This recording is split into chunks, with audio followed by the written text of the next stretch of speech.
Hello and welcome to another Project Falcon Punch games list of 2017. I'm your host Dan, and with me today is no one because yet again I'm on my own recording the intro because I did my top 5 with Liam on his podcast over on his Patreon. As I said in his video, we actually did a top 10, so if you actually want to hear the entire top 10 then go over to his Patreon, links in the description below. Highly recommend supporting him regardless of just listening to this video because he does some great stuff. Anyway, it's kind of Liam in the hosting chair I guess, but also at the same time it's my top 5, so without further ado, we're just going to go straight into my top 5. Enjoy. Okay, I'll move into my top 5 now. So number 5 is Splatoon 2.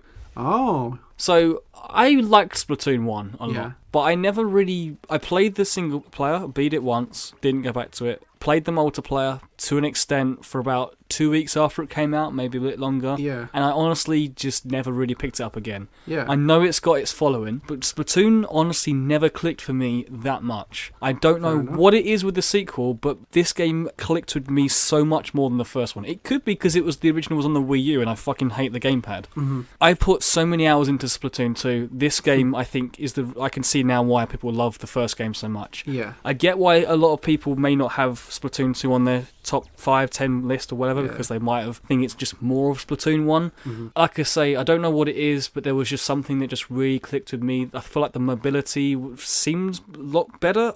I'm probably just imagining that part. I really love the salmon run. Like, I think that's hugely underrated. Yeah, I agree. Salmon Run is fucking great. But the thing that I don't like about it, though, is that it feels really disjointed, really disconnected from the rest of the game. Yeah, like, I agree. It's in its own lobby, and there's no way to like mix and match the lobbies. There's no way to move lobbies over to Salmon Run. You have to lose your lobby and then go back in, and yeah. Honestly, like, as much as I love Splatoon 2, this probably would be higher on my list, believe it or not, if like the multiplayer as a whole was just better streamlined. Like you say with the Salmon Run thing, it feels so disjointed, even to the extent that it has it on timers. Like, the fuck? I love the single player in Splatoon 2. I went back and got all the collectibles and like 100%ed the... Not that it's difficult, but I really, really loved the campaign part of Splatoon 2. One of my biggest problems with the first one was it limited you to only having just the splatter shot for every level, whereas in this game, it mixes it up with each level, and then when you beat the level, you can go back and try any other weapon. I just think that gives it like endless amounts of replayability that the first one really lacked for me. Yeah.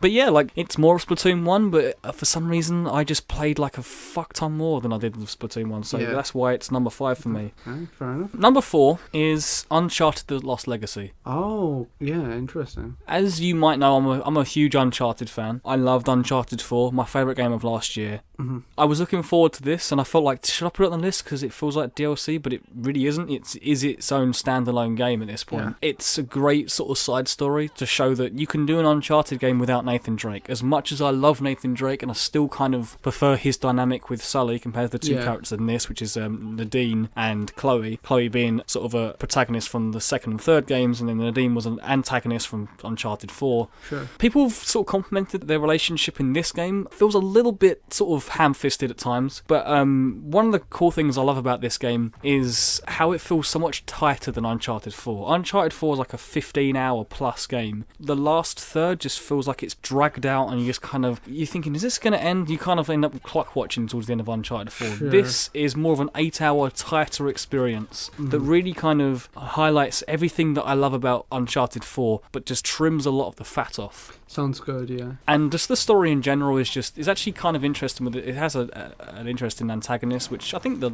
Uncharted 4 did as well. But there's this open world segment that's sort of much talked about, and it's one chapter in the entire game, and it's a huge open area where you drive around this Jeep and you just go from point to point unlocking these certain sections, and there's like side quests in this game where you can like unlock other certain little temples, and you get a little treasure at the end that actually affects the game somewhat, that's kind of rewarding. Honestly, it is more Uncharted 4, but I loved Uncharted 4 anyway, so it was great to just go back to that world again, and the gameplay is just as, for me, it's just as tight as it was before. I love it. People who are Uncharted fans that have maybe slept on this one, definitely go and play it, because I think it's one of the best Uncharted games. It's up there. Awesome. So number 3, we spoke about this in our most surprising category is Resident Evil 7. Right, yeah. This is the reason why it's so surprising for me, because I never expected this to be in like my top 10, let alone like top 3. I had such low expectations for Resident Evil 7 after the way Capcom has treated most of their franchises recently, like Street Fighter. Mega Man, exactly. Well, at least that's coming back, but that's a whole other conversation. True, yeah, exactly, true. And then I didn't like Resi 6 that much. Revelations was kind of cool, but as a whole, I feel like the series has been on a bit of a nosedive for a long time. It's just kind of gone. In terms of like the main series, yeah, definitely. So like then playing the demo that came out before the game came out, it was this PT clone that really kind of undermines what Resident Evil 7 is about. And what it is about is a great sort of survival horror game that really puts the survival part in horror. It's not just some corridor sort of running away from stupid enemies like Outlast. It's about you having a limited amount of ammo and you're far away from the nearest save point and you're on low health and you've got no ammo. There's that element of like horror that like I miss from horror games. Stuff that I loved back in the 90s and early 2000s that Resident Evil hasn't really had that effect on me since then. The story as a whole is just fantastic. I think the characters are incredibly memorable. It's creepy, it's unsettling, but it's also got that little bit of Japanese charm and tongue-in-cheek parts in it where it's not completely super serious. How disconnected is it from like the other games? Is it all original characters or are there references? Yes. There are references throughout the game. But that's a good point that you bring up, because I think that they needed to do this. They needed a refresher to not completely do a reboot, because I fucking hate reboots because they're lazy as fuck. It's like just completely wipe out everything we did and start again. I don't do... It's like a soft reboot. Yeah, it is. It is like a soft reboot. This is kind of like what it needed. It needed just to sort of like take a step back, take a breather and be like, let's just have a different story in the Resident Evil universe that doesn't involve like steroid up like super soldiers that are taking out Matrix-style baddies. Yeah. Things started to get a bit crazy with all that Albert Wesker and everyone else. It did. It got so stupid. It lost what it was ever about. And I'm not saying that the new protagonist is like that interesting, although he does have, I would say, an interesting plot point of him trying to get his wife back. What's going on with her? Yeah. But man, I just want to go back and play this game again, play it through on the hard difficulty, because it really, really was like such a breath of fresh air for the horror genre as a whole, and just Resident Evil as well. Like I feel like Resident Evil's back, and I'd love to see where they go now with this new formula. Yeah, sounds cool. Number 2 is a bit like your list, where I was contemplating number 1, number 2. I think again it's in the right order. Number 2 is Super Mario Odyssey. Man, that's like that is a return to form. Like if ever there was one. Yeah. People say it's a return to the open world style of Mario 64 and Sunshine. Yes, that's true. But the thing I didn't like about Sunshine was how linear the progression of the actual like levels were, where when you selected a shine in that level, that you had to just collect that shine. Yeah. Very limiting. Yeah, whereas in 64, you could go on Bob-omb Battlefield and you could select to take down the Bob-omb King at the top of the mountain, or on the way, just go and take the one out from the jump. The game was a lot more open in that sense of not just the levels, but just the progression. And I feel like Odyssey really encapsulates that feeling of what 64 was. And this, for me, is really the true sequel, in a way, to 64 that I wanted. As much as I love Galaxy, and I never fought Galaxy at all. I love that game. But the progression system in Odyssey, where you just collect the moon, get another moon, get another moon, there's like it's so quick and snappy, and you're constantly moving from one cool level to the next. Do you think they're going to do Odyssey 2 on Switch and they'll do kind of like what they do with Galaxy, or do you think they're going to do something different next? Now you put it that way, I'm going to guess that they're going to do something different. Do you think so? Yeah, I do. I don't think they're going to do a Galaxy 2 scenario. I don't think they're going to... I would love to be proven wrong, because I would love an Odyssey 2. But I reckon they'll do something that's similar, but not the exact same. I don't think we will get, from name alone, Mario Odyssey 2. Yeah, I agree with you. I think they probably will do a game in this vein where it's open world, but I think you've got to have another big gimmick, another big central novelty like you had with the hat capture in this game. Yeah, exactly. But yeah, I think we are going to see a game that will iterate upon this formula at some point. It's just the game itself just looks so great. there are moments where you just kind of stand around and just thinking like, man, this 3D Mario game, this is so good. Yeah, yeah. Like, there's so many great moments in it.